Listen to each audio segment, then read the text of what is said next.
Comparaison n'est pas raison, mais nous allons ensemble parcourir Blood Hunt numéro 2 dans sa version grand public, mais aussi dans sa version Red Band. Vous le savez, à l'occasion du crossover du crossover Blood Hunt de Jed McKay et Pepe Larraz en 5 numéros. Voici qu'il est prévu en 5 numéros, mais qu'il y aura des tonnes de numéros associés à côté. Eh bien, Marvel a décidé de nous proposer une version grand public qui coûte, le prix est où, 4,99 et une version Red Band, une version sanglante à 5,99, donc $1 de plus. Cette version, vous avez peut-être vu à l'occasion de la première émission quelles sont les différences notables entre les deux éditions. Il y a notamment pour le premier numéro 2 pages en plus de Blood Hunt numéro 1, donc 2 pages qui ne sont absolument pas dans le numéro classique, donc des pages dessinées en plus par Pepe Larraz. Et puis il y a des modifs avec des cases redessinées, avec des ajouts de sang, des ajouts de couleurs.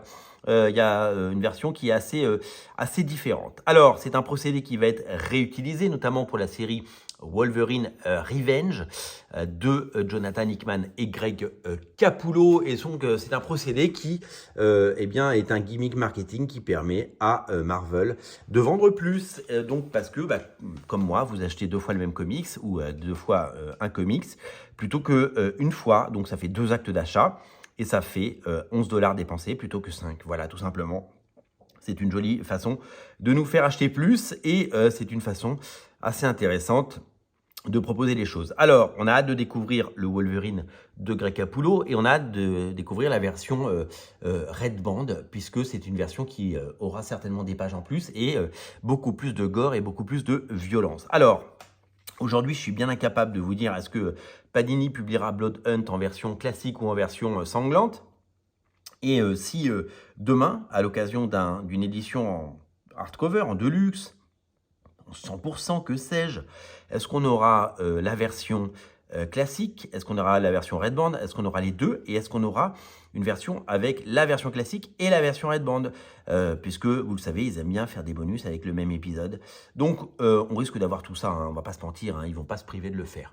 Donc, on a vu ensemble le premier numéro, nous allons découvrir le deuxième. C'est un full spoiler, bien entendu, puisque si vous n'avez pas encore lu Blood Hunt, eh bien, vous ne savez pas ce qui se passe à l'intérieur. Ça, c'est vendu sous blister, c'est-à-dire qu'on ne peut pas le lire sans l'avoir acheté.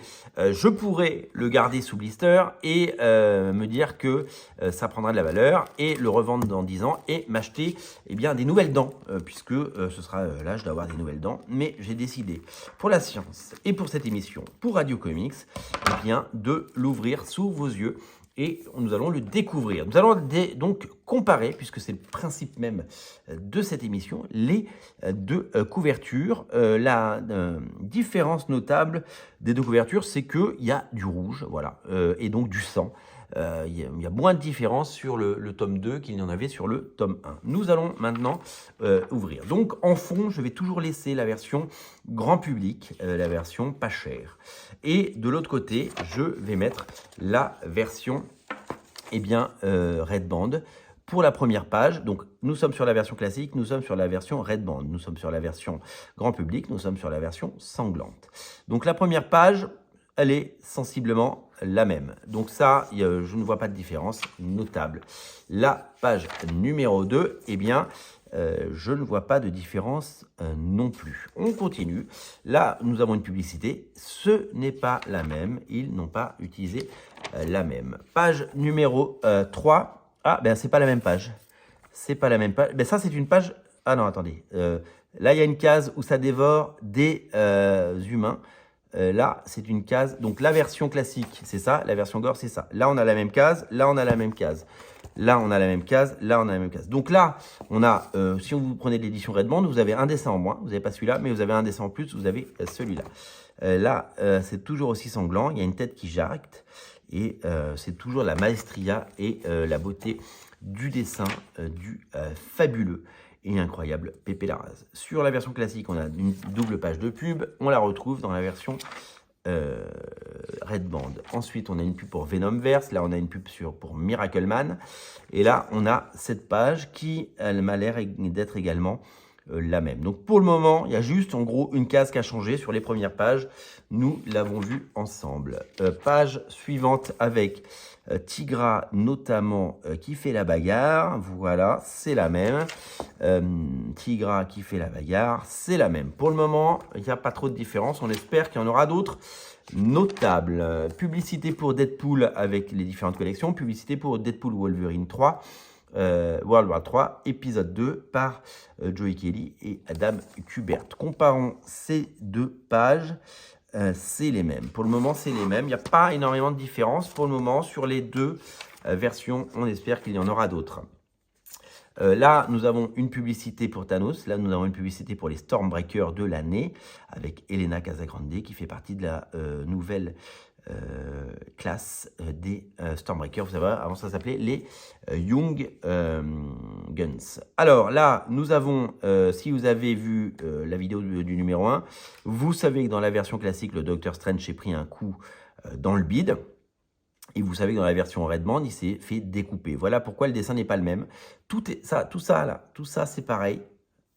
Et là, ils ont juste changé Doctor Strange, voilà, pour s'adapter, évidemment. Donc, une page qui est différente. Là, ensuite, nous avons une page qui est, eh bien, tout simplement la même. C'est une page qui est la même. Là, nous avons une spread page avec, eh bien, toujours le dessin fantastique et incroyable. Il arrive à rendre cool le personnage de Captain Marvel, qui pourtant est un personnage fade depuis tellement longtemps. Nous avons ensuite une page qui est la même et nous avons ensuite... Ah, là, il y a encore des modifs. Donc là, nous avons la même case. Là, nous avons des choses donc beaucoup plus gore pour la version. Donc là, c'est suggéré. Et pour la version Redband, c'est beaucoup plus... On a deux cases qui changent, voilà, tout simplement. Et là, nous sommes sur eh bien, la même case. Hop, on continue. Là, hop. Ah, donc là, il y a une page en plus. Là, donc là, on attaque directement sur celle-là, mais là, on a 7 pages en plus. Voilà, donc là, il y a une page bonus. Absolument magnifique. Donc, cette page n'est pas dans la version classique, elle est dans la version Redband. Donc, vous avez une page en plus. Et après, vous avez donc cette page-là qui est la même. Voilà, qui est la même, tout simplement. Donc là, on a cette page-là avec le vache. Et c'est la même également. Voilà, donc pour le moment, on a une page en plus. Ensuite, il y a cette page donc, qui est là et qui est la même également. Voilà, et donc, nous avons l'équipe qui se forme et qui s'organise. Et la page est également la même. On regarde les bonus. Ah ben non, c'est pas fini. C'est pas fini, je pensais que c'était fini.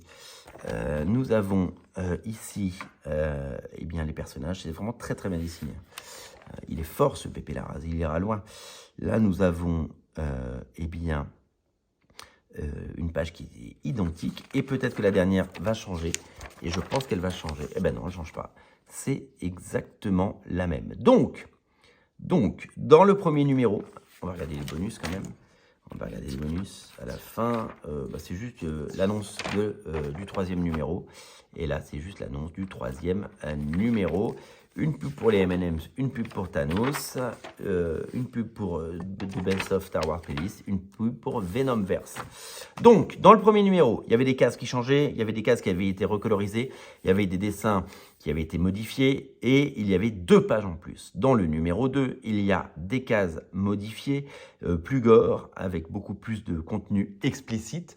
Et de l'autre côté, il y a eh bien, une page en plus. Il y a une page en plus, voilà. Donc, vous payez pour une page en plus et une version beaucoup plus gore. Voilà, donc à vous de juger la version qui vous plaît le plus. En tout cas, eh bien, c'est toujours passionnant de parcourir et de découvrir et de comparer eh bien, ces deux versions proposées par Marvel, puisque c'est un concept qui durera le temps que qu'il s'épuise, puisque ça devrait marcher sans nul doute pour le Wolverine Revenge.